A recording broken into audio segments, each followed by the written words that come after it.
Peter Parker does not believe that old notion that when one is about to die, one's life flashes before one's eyes. He considers it a sort of after-the-fact add-on.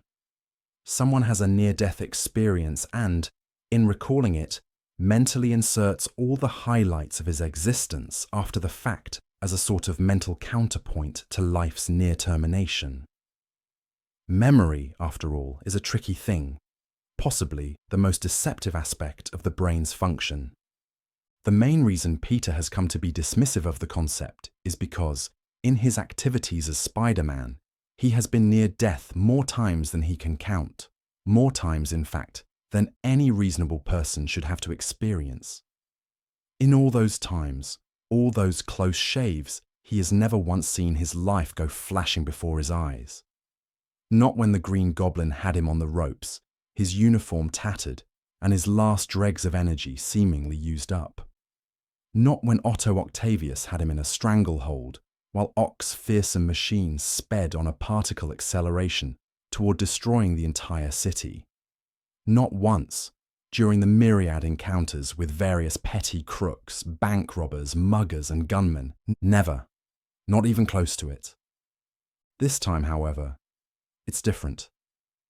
At this moment, as Peter thrashes his arms and legs about in mid-air, a good 50 stories above the cold and unforgiving streets of New York, the recent developments in his life rip through his skull, like a projector unspooling from somewhere deep in his cerebral cortex and projecting a picture on his retinas. He hears his own voice speaking. It sounds distant, calm, as if he has managed to detach himself completely from his current predicament. He does not currently see the night, nor feel the chill of the stiff wind in his bones, but instead sees the sun creeping up over the East River.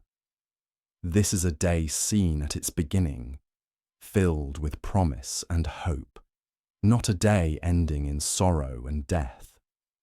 What a day, Peter's chipper voice tells him. Inwardly, soundlessly, he laughs bitterly over the irony of such short-sightedness. Well, anyway, there's a fresh breeze. The sun gives way to the spider symbol that typically rests upon his chest. Nevertheless, it is not his symbol, or at least not his chest. He sees a boy, a young boy, clambering up a high tree limb in Central Park. Peter is standing a few feet away, cutting through the park, but pausing to take in the amusing sight of a boy pretending to be, not a cowboy or a robber or ninja or pirate, but instead Peter himself. More correctly, Peter's alter ego, for the boy is sporting a crudely stitched facsimile of Peter's costume shirt. It reminds Peter a bit of the makeshift costume he'd first worn when he'd embarked on his short-lived wrestling career. Then the higher branch abruptly snaps in the boy's hand. Peter senses it just before it happens, and he is already moving to intercept the boy's plunge. He is not the only one, as it turns out, who is keeping an eye on the lad and is in possession of a hyper-awareness of danger. The boy falls, and suddenly his mother is there, deftly snagging him before he hits the ground, faster than even Peter could have gotten over there. She rights him and scolds him. "No more climbing up there. You're not Spider-Man." The boy retorts, "Am too." With that defiant declaration, he starts right back toward the tree. The mother lets out a long-suffering sigh of infinite patience, and a smiling Peter turns away, confident the kid's safety is in good hands. As he turns, the scenery shifts around him once more, as it is capable of doing since all this is flashing through his mind between beats of his heart. Rather than being land-bound, he is soaring above the city. He had been halting and uncertain in his earliest days of web-slinging, careening off buildings through mistimed leaps and swings. Now he switches hands deftly, left and right, arcing through the concrete mazes of Manhattan with an ease that is literally lyrical. since there are no less than 3 songs about him by various artists in the Billboard Top 100.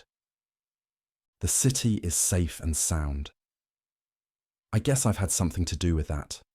It is a modest thought, and a false modesty at that. There is no guess about it, especially when one considers that the giant video screen in Times Square has the words NYC Hearts Spider-Man rolling across it. It is a true out-of-body experience because Peter is not, in fact, in his costume and swinging among the spires in Times Square. Instead, he is watching himself on the giant video screen. The image of Spider-Man web slinging across Manhattan is playing out above the Spidey adoration text, part of a video advertisement that has been purchased by the New York City Tourism Board. With everything that the city has been through in the past several years, they're anxious to do whatever can be done to reassure visitors to the Big Apple that they can feel safe, and they have chosen Spider-Man to be the symbol of that safety. Peter stands in Times Square, watching the video, thinking that his Uncle Ben would have been proud. Tourists who had been watching the video start to walk away at its conclusion, and Peter calls out, "It's going to run again in a couple minutes." They spare him a puzzled glance and then go on about their business. He supposes they have the right idea. He should be on about his business as well. He slings his backpack over his shoulder, and the world shifts around him once more. And I still get to school, top of my class. Dr. Curtis Connors is lecturing his students. Peter is listening attentively. Once, not long ago, he would have felt so torn, so conflicted over his double life, that he would have been unable to concentrate on anything his favourite science professor was saying. That's no longer the case because of... Wait for it. Take your time. Let it all unfold in order. That's how it's done. The Hamiltonian shows us that the energy levels are perturbed by the electric field, Dr. Connors tells them, tapping a complex set of equations and graphs on the board. From the form of this matrix, we can see... He pauses, looking for the answer. Peter's hand shoots up. Connors points in Peter's general direction, and Peter is about to open his mouth and respond when Connors says, "Miss Stacy!"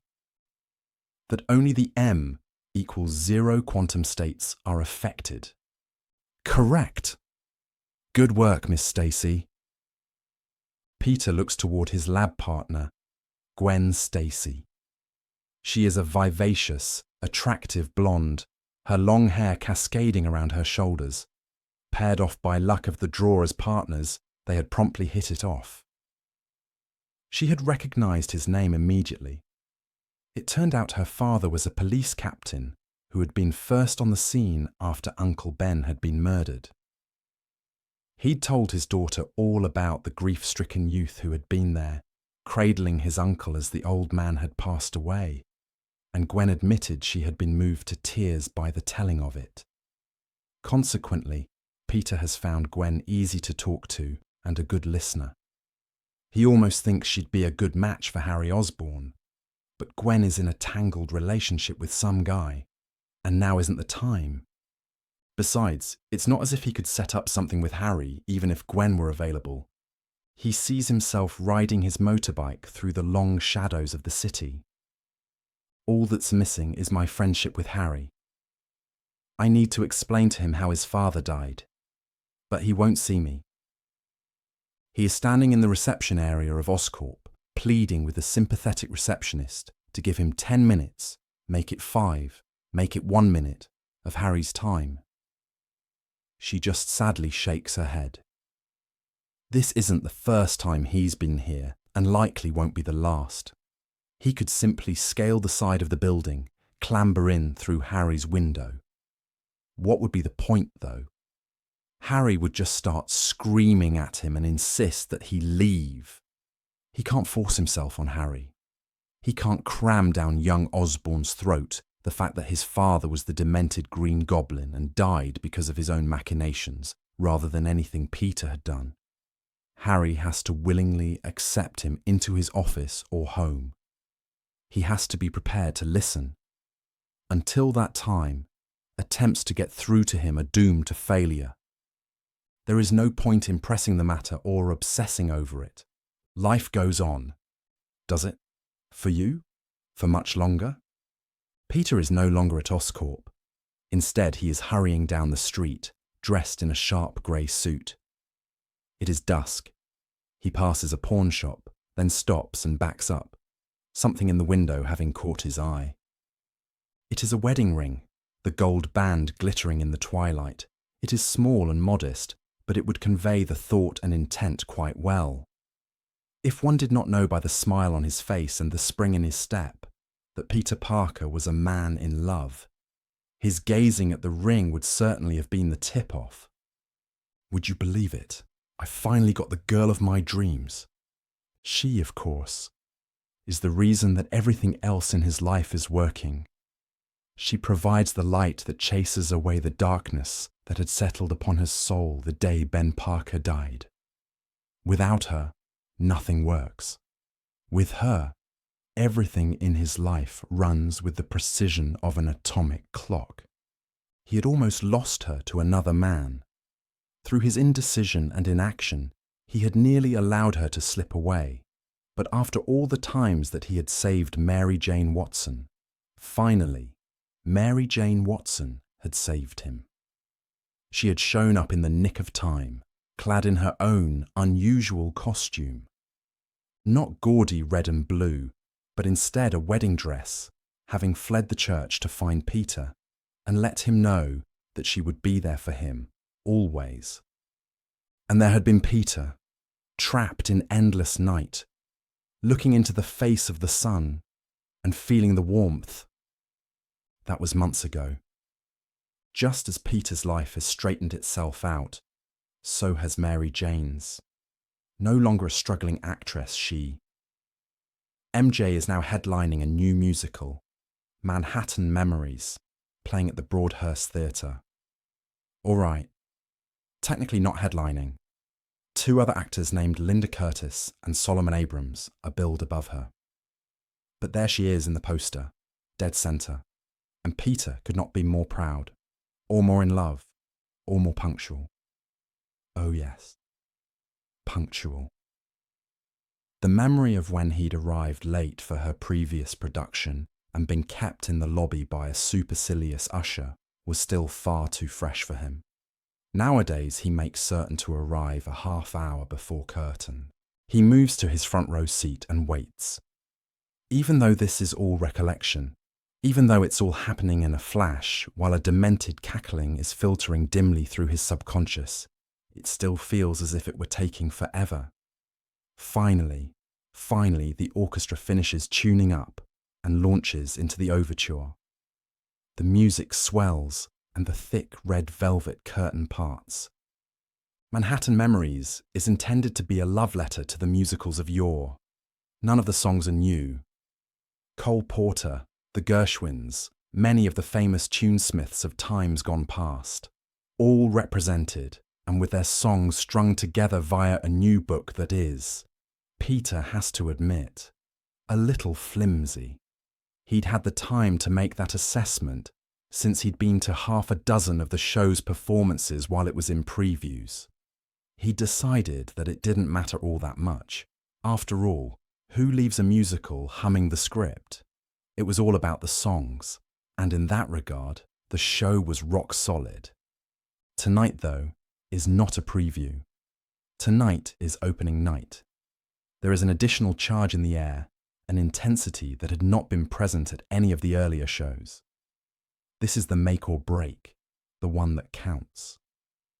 It's as if the entirety of Broadway is somehow spiritually poised, like a lion in the high weeds, waiting to see if the show will join the pride or instead become prey for the jackals, i.e., critics.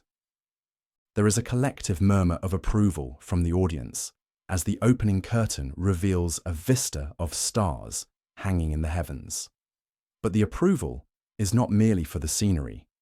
It is largely for the gorgeous redhead who appears to be standing on air, like an angel gazing down upon earthbound mortals, Unless one is looking carefully, it is impossible to see the wafer-thin platform on which she is situated, or the narrow series of steps that lead down.